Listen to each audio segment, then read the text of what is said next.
지난 주간에 제가 제 4절까지 개략적으로 좀 정리하고 가려다가 시간이 돼서 3절까지 하고 말았습니다. 3절까지 하고 말았는데 4절 마지막 대목은 할 때 가서 다시 한번 생각해 보도록 하고, 또 목사님들이 벌써 예습을 하셨을 거니까 차례대로 제2절 한번 생각해 보겠습니다. 122페이지 나오는 제2절 진리인식의 대상입니다. 진리인식의 대상. 그래서 우리가 지난 주간에 살펴본 내용 가운데 이제 그 1장이 성경신학의 원리에 있어서 제1절 진리인식의 주관자를 우리가 살폈는데, 바로 주관자가 성령이라는 것을 강조해서 말씀을 해드렸습니다. 그 성령이 곧 하나님과 아들의 영이고, 그리고 아들 하나님 예수 그리스도께서 보내신 아들이 보내신 영이다. 하나님과 아들의 영이면서 아들이 보낸 영이다. 그래서 오순절에 보내주신 거죠. 그리고 이제 이 성령은 비밀을 계시한 성령이다. 하나님의 비밀을 누가 알겠어요? 아무도 모릅니다. 그러니까 지금 이 땅에 이 계시세계에 해답이 없는, 정답을 찾을 수 없는 이유가 비밀을 모르니까 찾을 수가 없는 거예요. 찾을 수 없어야 정답입니다. 그런데 성령만이 그 비밀을 아니까. 왜? 성령은 영원전부터 하나님과 아들의 영이기 때문에 영원전부터 존재하신 하나님의 영, 하나님과 아들의 영이기 때문에 바로 하나님의 비밀을 속속들이 알 수 있는 분이 바로 성령입니다. 그래서 예수님이 육신을 입고 오셔서 제자들에게 아무리 가르쳐도 제자들이 깨닫지 못하잖아요. 알 수가 없단 말입니다. 왜? 하늘 신령한 세계, 하늘 영원한 세계에 대해서 얘기하는데 세상 나라 말도 잘 못 알아듣는단 말입니다. 세상에, 이 땅에 있는 말도, 이 세상 일도 말해도 잘 못 알아듣는데 하나님 나라 일을 어떻게 깨닫게 하겠어요? 예수님께서 약속대로 내가 가서 진리의 보혜사 성령 보내가지고 그 성령이 오면 너희가 나한테 들은 말이 무슨 뜻인지 알 수도 있고, 또 진리를 알지니 진리가 너희를 자유케 할 뿐만 아니라 땅끝까지 이르러 내 증인 하나님 나라의 비밀을 온 세상에 전파하게 하겠다 하는 그런 약속까지 예수님께서 하신 일을 우리가 잘 알고 있습니다. 그래서 비밀을 계시한 성령이다 라는 대목에서 바로 천국 비밀, 예수님 자신이 천국이니까 하나님 나라가 천국이란 말입니다. 천국. 그러니까 천국 비밀을 계시하신 성령이고, 계시로 뭘? 성경을 완성을 했다. 이게 만약에 성령께서 지금도 그냥 계시를 그냥 계속한다면 많은 혼란이 있게 돼요. 악령의 역사와 성령의 역사를 분별할 수도 없고, 그래서 성령께서 바로 창세 전부터 그 이전의 모든 비밀의 내용을 다 구약 성경에 기록하게 해놓고, 기록된 구약 성경의 언약의 말씀대로 신약에서 이루어지는 것을 바로 하나하나 성령이 계시로 기록하게 했다. 그래서 지난번 제가 말씀드린 대로 성령은 교수의 입장이라면, 가리키는 자의 입장이라면 주관자니까, 성경은 바로 교재다. 그러니까 신학의 유일한 교재는 성경밖에 없어요. 유일한 교재가 오직 하나밖에 없는 교재예요. 신학의 교재, 신학 교재는. 왜? 성령께서 바로 바로 이제 2절에 나오는 내용과 연결이 되는 거죠. 신학이라는 하나님에 대한 진리를 배워나가는 건데, 하나님에 대한 진리. 그렇다면 하나님에 대해서 아는 건 아무도 모른단 말입니다. 누구도 몰라요. 그러니까 예를 들어서 내가 A라는 친구를 B라는 친구에게 A라는 친구를 소개를 해야 B라는 친구가 A라는 친구를 알게 되잖아요. 그래서 A와 B가 같이 친구가 돼서 나와도 한 친구로서 지낼 수 있는 것처럼 하나님을 정확하게 아는 분은 오직 성령밖에 없다는 거예요. 예수님도 육신으로 오신 예수님도 잘 알지만은 말을 해도 못 알아들으니까, 가르쳐도 못 알아들으니까 성령을 보내서 깨닫게 해서 결국 성경, 교재를 만들어 주신 거란 말입니다. 그래서 계시로 성경을 완성했다 하는 대목. 그리고는 계시로 성경을 완성해서 어떻게 했는가? 성령은 교회를 세우는 성령이다. 116페이지 나오죠? 3번. 교회를 세우는 성령이다. 어떻게 교회를 세우는가? 복음 증거로 교회를 세워요. 복음을 증거함으로. 이게 교회는, 올바른 교회는 복음을 증거해야 그 진리 아니에요. 하나님 나라의 비밀이 복음인데 그 비밀의 복음 진리를 전하면 그 진리가 터가 돼요. 진리의 터 위에 교회가 세워지는 거란 말입니다. 그러니까 성경을 모르고 교회 세운다는 게 참 놀라운 일이에요. 너무너무 놀라운 일이에요. 성경을 모르고 어떻게 교회를 세워요? 튼튼한 교회를. 그러니까 어린애기처럼 아주 초보적인 복음을 깨닫고 그저 예수 믿으면 천국 간다, 또 잘못된 복음이지만 예수 믿으면 복 받는다. 복은 맞죠. 신령한 복. 진짜 신령한 복을 믿는 것은 신령한 복을 받아들이는 건데, 이 세상 복을 예수 믿어야 받는다고 자꾸만 그렇게 가르친 건, 그렇게 모르니까 아직 유치한 생각 속에서 그런 말을 가지고 결국 교회로 나오니까 사람들이 이제 예수 믿겠다고 나오니까 그들을 통해서 교회를 세워놓으니까 너무나도 빈약하잖아요. 교회가 튼튼하지를 않고. 홍수가 내리고 바람이 불으니까 다 쓰러지고 무너지고. 그래 오늘날 교회 개신교가 점점 이렇게 침체의 늪에 빠져가는 이유도 기초가 튼튼하지 않으니까. 그러니까 교회는 진리 받아서 후에 복음 진리 위에 세워야 되는데, 이게 복음을 증거하는데 교회가 세워지잖아요. 사도행전이 바로 그거죠. 사도들이 성령이 임해서 사도들에게 예수가 그리스도심을 깨닫게 하니까 예루살렘에서부터 베드로가 예수가 그리스도라는 거 증거하잖아요.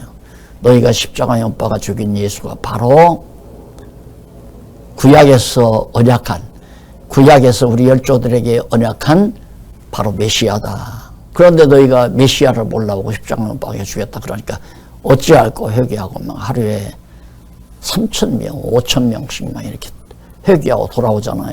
그게 예루살렘 교회가 세워진 거란 말입니다. 그러니까 예수가 그리스도라는 이 하나님 나라의 비밀의 진리가 전파되어져야 그 진리 터 위에 교회가 세워지는 거예요. 그래서 복음 증거로 교회가 창립이 됐자. 그러면 누구가 복음 증거로 복음을 듣고 교회를 이루게 되는가? 두 번째가 바로 1109페이지, 119페이지에 나오는 한쪽 가로 두 번째, 택자를 불러 창립을 했다. 자, 나는 이걸 장로교 교리가 옳다, 그러다, 그러고 말하고 싶지는 않아요. 도리어 요즘의 장로교는 예정론을 말하지 말라고 그래요. 나도 장로교 신학 가서 학교 가니까 교수가 너무 나가서 그 예정론 얘기하지 말라고, 예정론 자꾸 얘기하면 하나님을 죄의 조성자로 인정하는 격이 되지니까 예정론 말하지 말라고. 도리어 장로교도 예정론을 안 믿어요. 말하지도 않고. 절대 성도들에게 예정됐다는 말을 하면 안 된다 이거예요. 왜? 성도들이 나태해진다는 거죠. 나는 교회 안 다니도 이미 예정됐다니까 천국 가겠구나. 그래서 교회도 잘 안 나오고 연보도 잘 안 내고, 이제 그런 얘기를 교수가 얘기를 하더라고요. 그러니까 이게 정말 너무 답답한 거죠. 그러면 교인들 열심히 교회 나오게 하고 연보 열심히 하게 하기 위해서 예정론, 진리인데 예정을 안 가르친다? 아니에요. 성경은 이미 창세 전에 다 이 세상 창조하기 이전에 보이지 아니하는 영원한 하나님 나라에 하나님께서 다 창조해 놓으셨어요. 영원한 창조를 하셨어요. 그 창조했을 때 벌써 하나님 나라의 그 호적에 하나님 나라 호적, 그게 생명록 아니에요. 하나님 나라의 생명록에 이름이 다 기록되어 있어요. 어떤 분들은 이렇게 생각해요. 내가 예수를 안 믿었을 때는 생명록에 이름이 등재가 안 됐어요. 그래서 예수를 믿고 교회에 나오면서 목사님이 뭐 주민등록, 뭐 주소, 뭐 신앙 경력 쭉 써가지고 교적부를 딱 만들어서 아, 이분은 우리 교회 세례교인입니다 라고 할 때 그때 아마 교회 천국에도 생명록에 내 이름이 등재되는가 보다. 천만의 말씀. 그런 얘기가 아니에요. 이미 생명록에는 하나님 나라 백성들이 다 기록되어 있어요. 그러니까 심판이 뭐냐? 심판이란 생명록 놓고 당신 이름이 뭐야? 우리 왜 투표하러 가게 되면 명부가 있잖아요. 투표 자격증 명부 딱 놓고 대조를 하잖아요. 주민등록 딱 내면 당신 이름이 있나 없나 대조해서 투표용지를 주는 거예요. 심판이라고 하는 것은 생명책을 놓고 내가 생명록에 내 이름이 있나 없나를 확인하는 거라고 생각하면 틀림이 없어요. 이미 영원전에 하나님께서 생명록에 내 이름 써놨는데 내가 가면 내 이름이 있죠. 그러면 천국 가는 거예요. 하나님 나라 백성이니까. 생명록에 내 이름이 없으면 지옥 백성이고요. 그러니까 영원한 창조 하나님 나라 지을 때부터 하나님께서 하나님 나라 백성의 이름이 다 생명록에 기록되어 있는 거란 말입니다. 그러니까 사도 바울이 생명록에서 내 이름을 도말할지언정, 뭐 사도 바울이 회개하고 돌아오니까 생명록에 써놨겠지, 그 이름을 도말하는 얘기겠지. 아니에요. 이미 바울은 택한 백성이니까 생명록에 기록되어 있죠.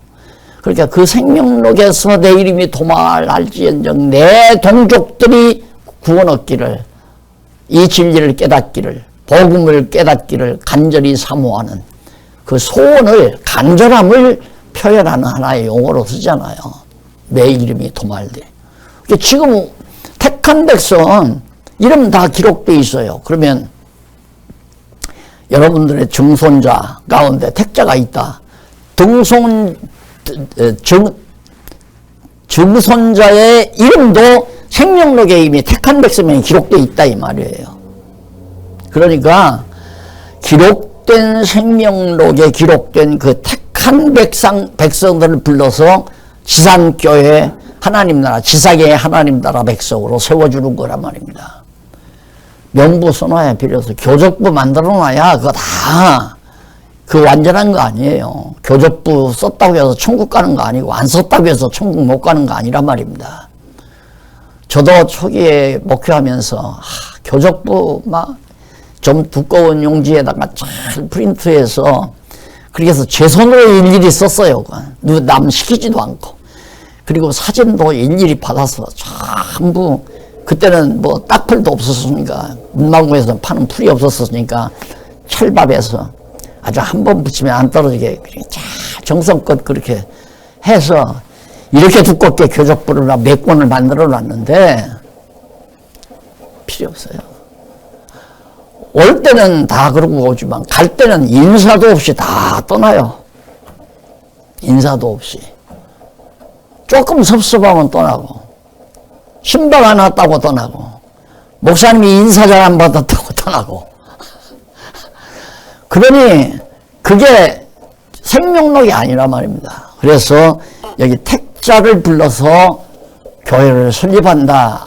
앞에 창립은 복음을 증거해서 예수가 그리스도라는 복음을 증거하니까 예수를 그리스도로 믿는 성도들이 예루살렘에 다 모였잖아요. 그때 처음 신학교회가 세워진 거예요. 예루살렘 교회에. 그 다음부터는 이제 뭐 안디옥에도 있고 소아시아에도 있고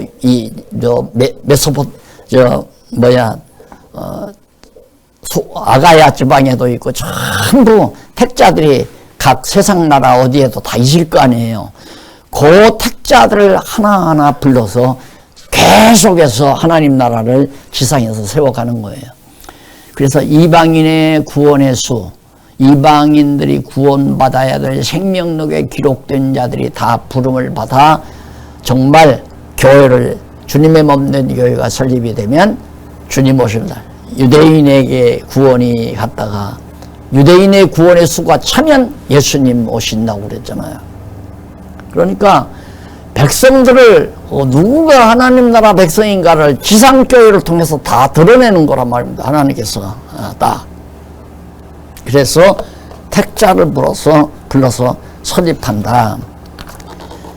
그래가지고 이제 그 성령에 대한 사역을 말씀을 드린 거죠.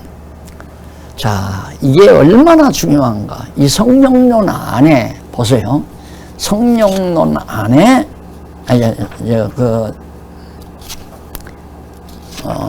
진리인식의 주체라고 하죠. 지난 주일에 배운 성령이 바로 진리인식의 주체다, 주관자다, 주체가 아니라 주관자다 하는데, 이 대목이 교회신학적인 진리 내용이 지금 몇 가지가 들어있냐. 크게는 성령론 있죠. 성령론. 이 성령론의 핵심적인 진리가 여기 다 나와요. 주제가 하나님과 아들의 영, 아들이 보낸 영, 그리고 성령은 하나님과 아들의 영일 뿐만 아니라 하나님 진리의 영이고 또 아들이 보내는 영이고, 그 다음 성령은 비밀을 계시한 영이고, 그게 두 번째 국기간 거 아니에요? 비밀을 계시했는데 어떻게?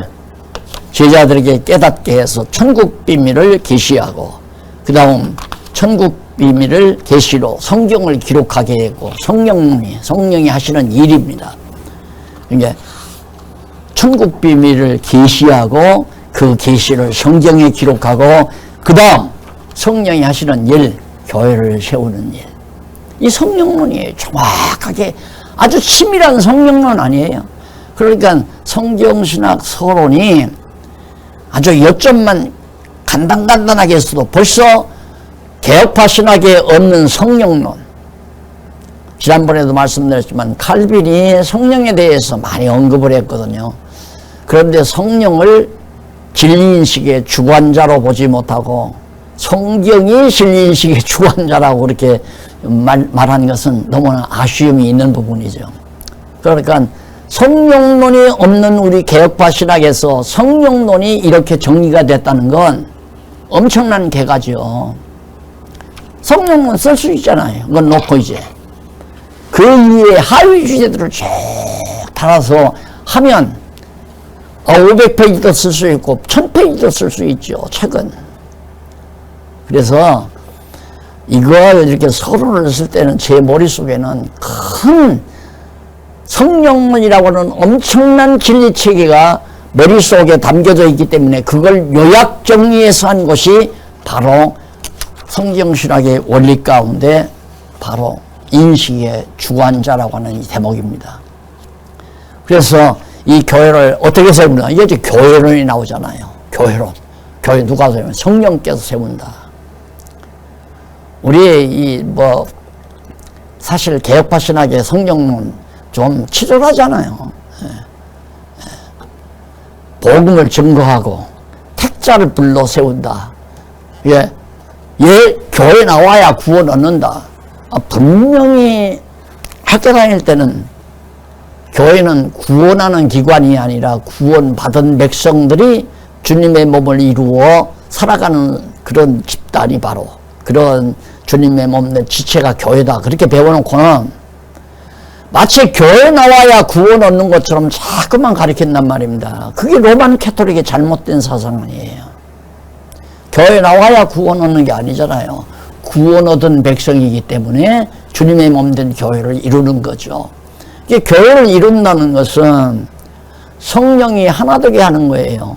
주님의 몸 지체로 하나되게 만드는 건 성령이 하나되게, 무엇으로? 믿는 것과 아는 것으로 하나되게. 성령이 같이 믿고 같이 알도록 역사에서 한 몸을 이루게 만드는 거죠. 그런데 그걸 교족부 만들고 당회를 조직하고 뭐 여전도회를 조직하고 각 조직체를 통해서 너는 우리 교인, 저쪽 교인이 아니라 우리 교인, 이렇게 만들어서 교회가 되는 줄로 그렇게 착각하고 지금 그렇게 계속 몇백 년을 해왔단 말입니다. 그게 아니에요. 교회는 공간을 초월해서, 요즘에 교계신문 보면요, 흩어지는 교회, 모이는 교회, 그래가지고 말들이 많아요. 뭐 코로나 이 사태로 인해서 하나님께서 뭐 흩어지는 교회를, 이제는 교회가 흩어져야 된다. 그러니까 왜? 몇만 명, 몇십만 명 모았다는 교회에 시기 질투가 나거든요. 그러니까 그 교회에 다 흩어졌으면, 우리 교회는 교회 몇 명밖에 안 되는데 저 교회는 수천 명, 수만 명, 수십만 명이래. 얼마나 시기 질투가 나겠어요. 그러니까 시기 질투가 나니까 막 그런 걸 향해서 자유주의 신학자들이 더더욱 그러잖아요. 자유주의 신학에는 그렇게 큰 교회가 없잖아요. 그런데 이 보수계열의 교회는 막 몇만 명 모이는데 몇십만 명도 있고 막 이러니까 질투가 나니까 뭐 흩어져야 한다. 교회는 흩어져야 한다. 흩어져서 어떻게 교회가 돼요? 팔다리 몸 가슴 다 흩어져 버리면 어떻게 몸 노릇을 하느냐 이 말이죠. 모여야 된다. 모이기를 힘쓰라 했으니까 모여야 된다. 모이고 흩어지는 것이 마치 육신의 몸이 한 자리에 있고 육신의 몸이 다른 자리로 흩어져 가는 그걸 생각하고 모이는 교회, 흩어지는 교회 하면 안 되죠. 성령이 하나 되게 하시는 그건 흩어질 수도 없고 모일 필요도 없어요. 이미 하나가 됐는데, 성령으로 믿는 것과 아는 것이 하나 되게 해서 예수를 그리스도로 믿고 하나님을 여호와로 경외하는 신앙을 가진 자는 그냥 천리 밖에 있어도 만리 밖에 있어도 하나란 말입니다. 한 몸. 다만 우리 육신 때문에 서로 보지 못하니까 보고 싶을 것뿐이죠. 바울도 야, 너 보고 싶다. 빨리 와라. 그 말이에요. 나를 보지도 못한 자들이 나를 사모한다 하니 그런 말도 있잖아요. 뭐 육신의 얼굴은 못 보지만은 믿는 것과 아는 것이 하나가 되니까 한 마음 한 뜻 뜻이야. 한 마음 한 뜻. 그게 성령이 하나 되게 하신 거예요. 그러니까 온 세계가 하나의 교회로 충분히 가능한 거죠. 충분히. 더더군다나 앞으로는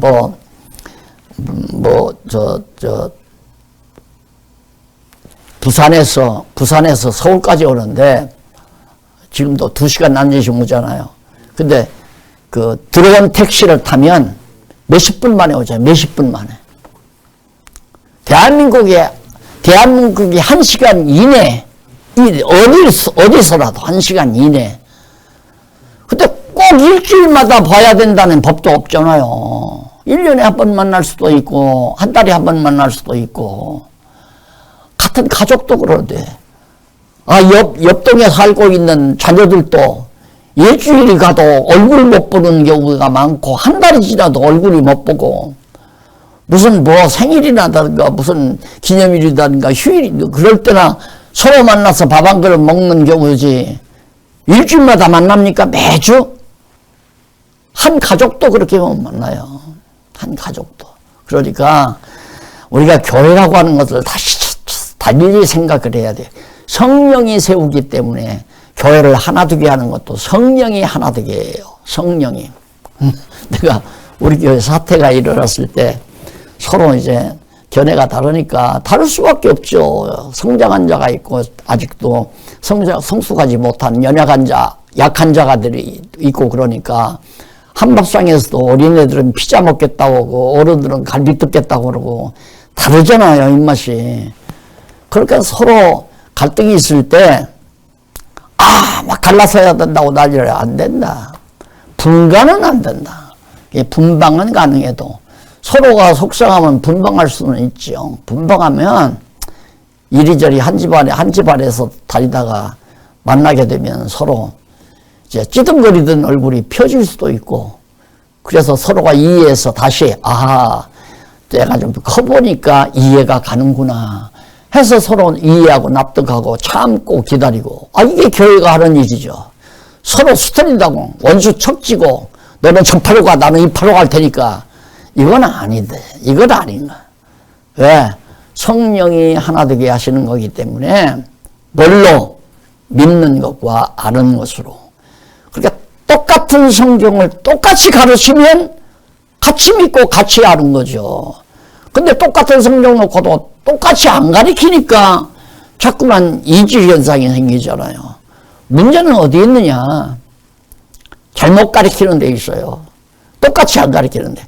성령의 감동을 받아서 성령의 인도를 따라 성령이 하나 되게 하신 것을 지키는데 아는 것과 믿는 것으로 하나 되게 가르치는 거.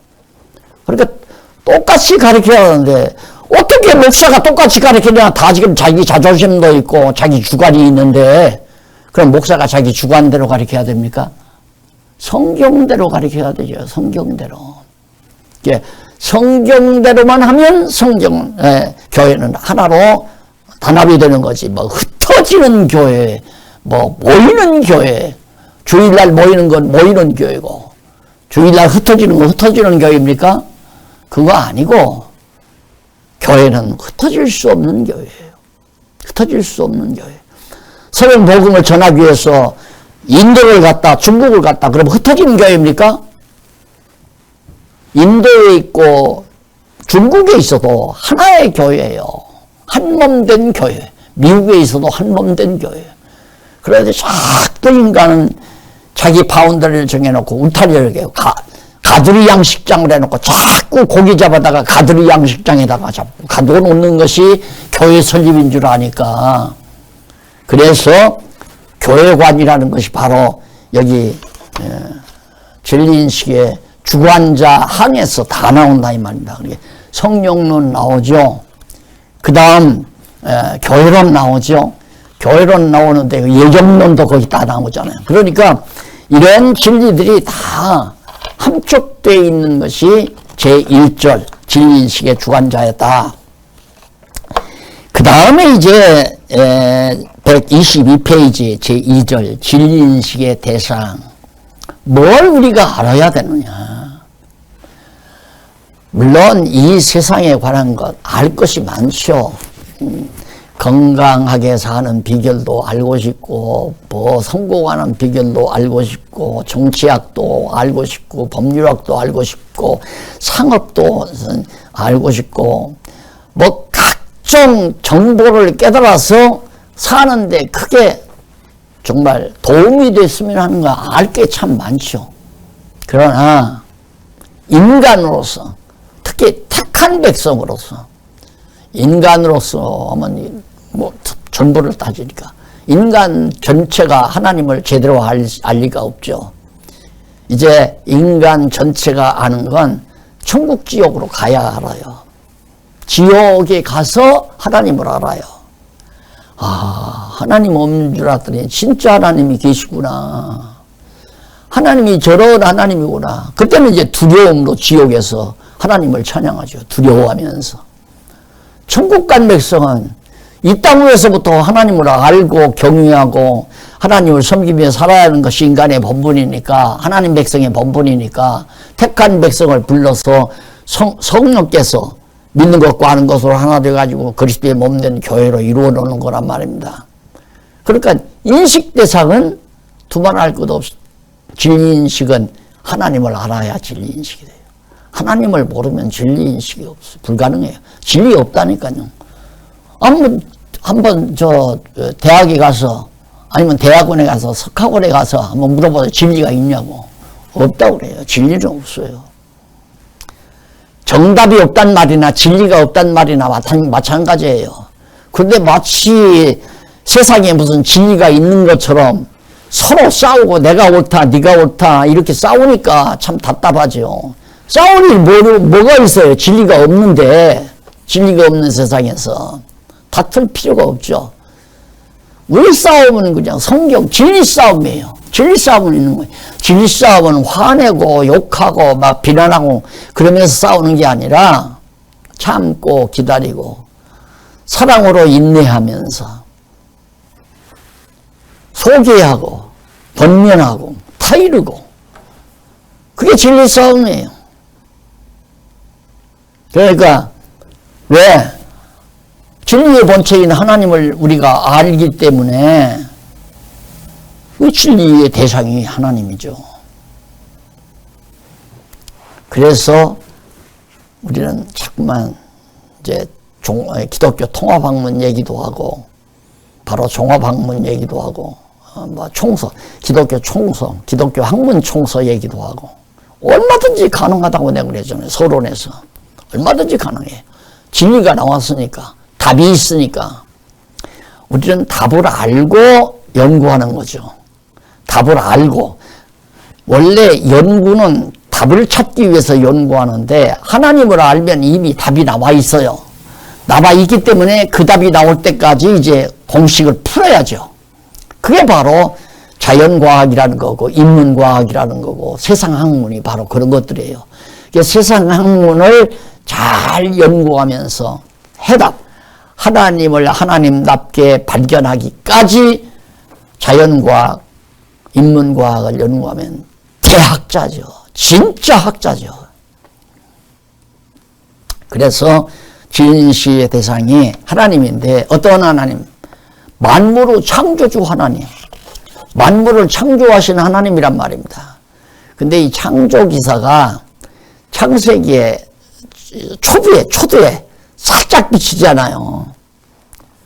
그 왜 그러냐면, 보이는 것과 안 보이는 것인데, 창조에 보이는 것과 안 보이는 걸 다 창조했어요.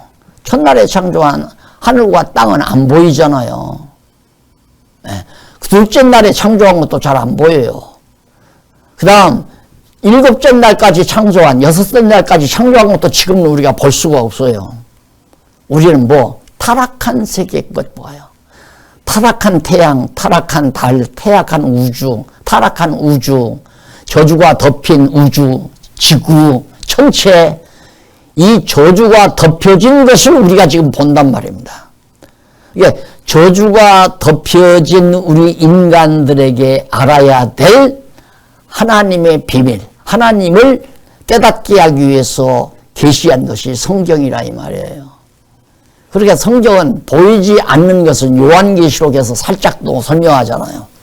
창세기의 초두에서 좀 보이지 않는 영원한 세계의 것 얘기하다가 마지막 이제 영원한 세계로 가기 이전 사도 요한을 통해서 요한계시록 후반부 19장, 20장, 21장, 22장 그 부분에서 이제 보이지 아니하는 영원한 하나님 나라에 대해서 얘기한단 말입니다. 그건 우리가 지금 못 보죠. 그러니까 얘기해봤자 못 알아들어요. 우리가 얘기해봤자.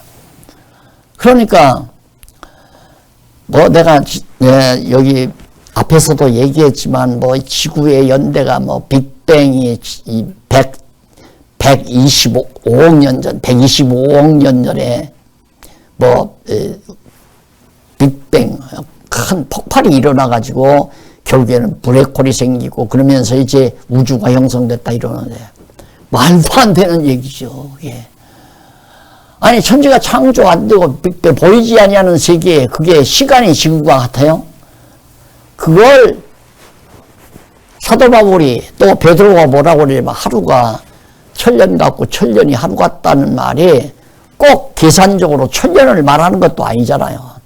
하루가 엄청난 세월이고 엄청난 세월이 하루와 같고 또 밤의 한 경점 이 세상 이 시간이 밤의 한 경점이다 말이에요. 125억 년 전 125억 년 전이라 하더라도 그건 영원한 세계의 언어로 말하면 밤의 한 경점으로 얘기할 수밖에 없죠. 그걸 얘기를 하면 알아듣겠느냐 이거예요. 그걸 어떻게 성경에다 또 기록을 해요. 그러니까 간단하게 정말 타락하기 이전의 세계와 영원한 세계 창조를 간단하게 창세기 1장 2장에서 밝혀놓고는 그 다음에 이제 이 타락 이후의 세상에 관한 이걸 통해서 이제 하나님께서 당신을 우리에게 계시하시는 내용을 성령께서 기록해 놓은 것이 성경이란 말입니다. 그러니까 하나님을 모르면 학문할 생각 말아야 돼요. 하나님을 배우지 않고 이렇게 신학을 해야만이 세속 학문도 쉽게 풀어갈 수 있다. 신학을 모르면 세속학문이 답이 없어요. 답을 못 찾아요. 그래서 왜? 만물의 창조주니까 하나님이. 자연과학 아닙니까? 이 자연과학의 원리가 이 만물의 창조주라고 나와요. 그래서 영원한 만물을 창조하고 영원한 만물, 그 다음 유한한 만물도 창조하고, 이게 보이는 것과 보이지 않는 것 창조한다는 얘기죠. 영원한 만물은 끝이 없어요. 영원히 영원한 때에 창조해서 증가해 영원한 창조예요. 그건 영원한 창조. 그래서 태초에 란 말이 언제냐? 태초란 말은 영원한 시점을 말하는 거예요. 영원한 때를. 영원한 때를 태초라고 말하는 거예요. 그런데 시간의 출발을 태초라고 한다. 또 말하기는 창세기에 나오는 태초는 시간의 태초고, 시간의 처음을 말하는 거고, 요한복음의 태초는 영원 태초다. 그걸 그렇게 얘기하면 태초는 태초지요. 태초라고 말한 것은 큰 출발이란 얘기예요. 처음. 클 때자, 처음 초자. 큰 처음. 그건 크다는 말은 뭐 영원한 것을 크다고 표현할 수도 있고, 그러니까 그 태초는 영원한 때를 말한 것이다. 이렇게 보아야만이 정확하게 볼 수 있는 거예요. 그 영원한 창조, 그게 이제 바로 영원한 창조가 영원한 만물을 영원한 천국의 하나님 나라를 말하는 거고, 유한한 만물은 오늘 타락한 인간들이 타락하기 이전에 살았던 바로 그 정말 창조세계, 피조세계. 타락한 이후에는 지금 유한한, 이 세상 유한하지만 이건 타락해서 저주가 덮인 세상이에요. 차등이 있죠. 그러니까 저주가 덮인 세상, 저주가 없는 무죄의 세상. 타락하기 이전에 에덴 동산은 무죄한 세상 아니에요. 영원한 세상. 그래서 삼층천이라고 바울이 그러잖아요. 삼층천. 내가 삼층천까지 다녀왔다. 1층은 여기고 2층은 에덴 동산과 같은 곳이고 3층은 영원한 태초에 지어진 하늘과 땅. 태초에 하나님이 천지를 창조하시니라 해서 천지, 하늘과 땅을 지었다. 그게 삼층천이에요.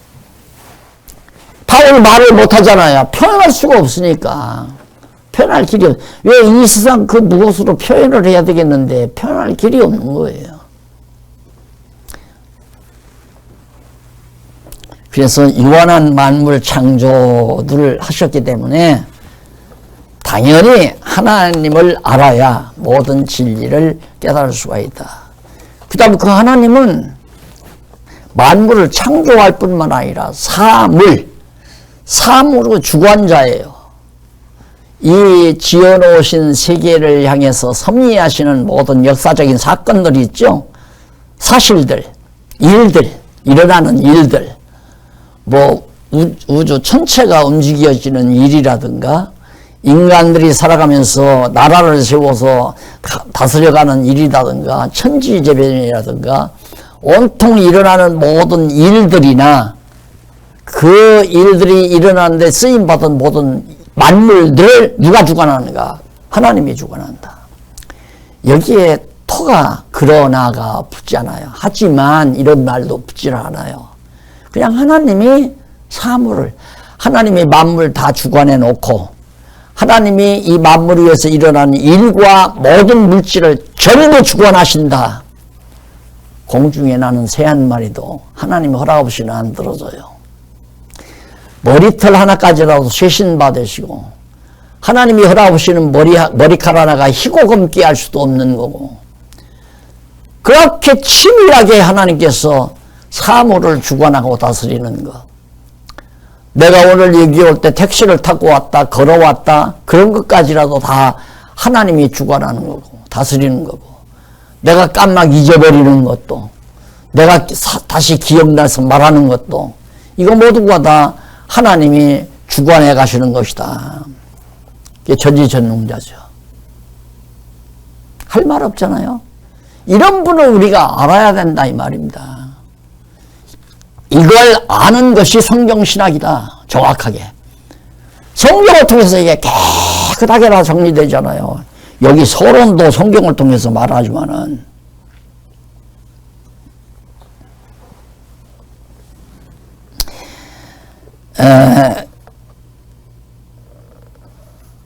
예수님께서 정말 마가복음 8장 7절 17절로 18절 그 각주 101번을 한번 보실까요? 128페이지. 예수께서 하시고 이르시되 너희가 어찌 떡이 없으므로 언어라냐 아직도 알지 못하며 깨닫지 못하느냐 너희 마음이 둔하냐 너희가 눈이 있어도 보지 못하며 귀가 있어도 듣지 못하느니라 또 기억지 못하느냐. 로마서 창세로부터 1장 20절 창세로부터 그의 보이지 아니하는 것들 곧 그의 영원하신 능력과 신성이 그 만드신 만물에 분명히 보여 알게 되나니 그러므로 너희가 핑계치 못할 것이니라. 예수님은 진리에 대해서 그렇게 말씀하는데 제자들은 뭔 것 때문에 걱정한다 이거예요. 그러니까 완전히 생각이 다른 거죠. 또 뿐만 아니라 로마서에 하나님께서는 하나님이 지어놓으신 이 세상 만물 속에 하나님의 신성과 능력이 다 담겨져 있지만은 인간들이 타락해서 그걸 보지를 못하는 거예요. 핑계 못하는 거죠. 그러니까 정말 하나님을 안다는 것은 대단한 거예요. 대단한 거. 하나님을 구체적으로 알 수 있다는 거. 그건 성경밖에는 모르니까.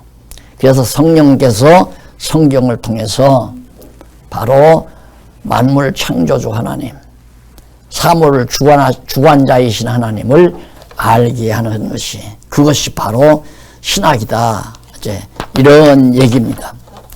그래서 사물 주관자 하나님에 대한 이 내용은 잠깐 쉬었다가 우리 했습니다.